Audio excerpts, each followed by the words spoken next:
Hello class, this is SI lesson 1.3, how do scientists identify independent and dependent variables. So just a review, here are your notes. You should have these out. They're in your yellow sheet section of your lab packets. Just to review, as far as experiments, the rules to follow, if you will, scientists change one factor in an experiment, it's only one, and you observe and measure what happens. Okay, so you're only changing one thing, everything else must be kept the same. And so we talked about two types of factors, controls and variables. Let's summarize what we talked about. Factors that are kept the same in a procedure in order to make an experiment reliable and accurate, these are controls. So we're going to write that out in our notes. Okay, and why have controls? It is to compare the observed variable.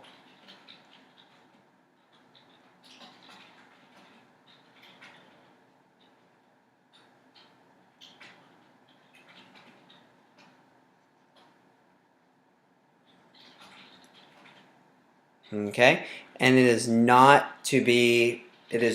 what is observed. All you're doing is you're keeping things the same.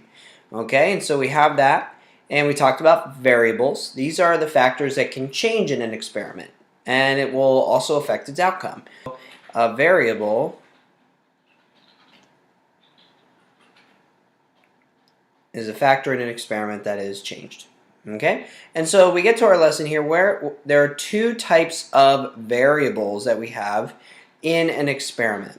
There are those that are changed by moi, the scientist, and those that are observed as a result of that change. So we're going to talk about with those two. These are called the independent and dependent variables. Okay, so a factor that is changed in an experiment is known as the independent variable. A lot of people like to think about it as like the cause of something, and it is the change that occurs. And then, in essence, when you think about cause and effect, the effect is the dependent variable. It's the factor that is observed or measured. Okay, so that would be the dependent variable. So let's put those in our notes. The independent is the one that is changed by the scientist. And then there's the dependent.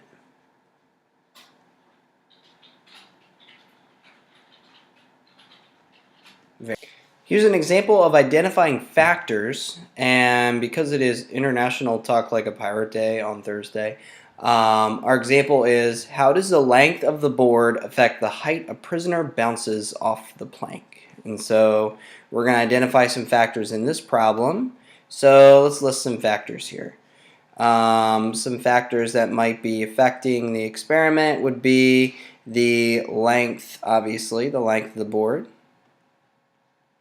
Okay. The type of wood. You know, pine versus oak, and all those other things. Whether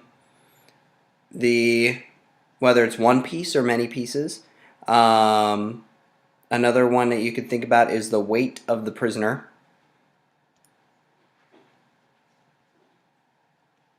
Okay. Whether or not they jump high or they stumble off of the plank, so the jump. And maybe also the width of the board. That might also affect it a little bit. Okay, and so these are the factors, the parts of the experiment that could be affected. And so I'm going to circle the ones that are controlled in this experiment. So if we look back at our testable question, we're seeing the board length is going to be changed, so we want to leave that. We're going to circle the type of wood because that must be kept the same. The weight of the prisoner we must try to keep the same. The jump type and the width of the boards must all be kept the same. The only thing that changes is this length. Now, what that means then is these are all controlled, and this is the one thing that's changing, the length of the board. So let's identify the independent variable. I'm going to identify it in red. This is the variable that we, the scientists, are changing. So let's read the problem. How does the length of the board affect the height a prisoner bounces off the plank? So what we are changing is the length of the board, seeing if it should be 2 feet or 5 feet. So I'm going to put the length of the board. So I'm going to write length here of board. Okay, and so what we're observing then is our dependent variable, and so I'm going to underline that in blue, and that is the height the prisoner bounces. Okay, so we're measuring the bounce height. And the controls, I'm just going to refer back to this page here. Everything that's circled here, type of wood, weight of prisoner, jump in width. These are all examples of things we must control in order to test simply the length of the board and its effect on the bounce height of that prisoner. And so this is an example of how to identify independent and dependent variables in an experiment.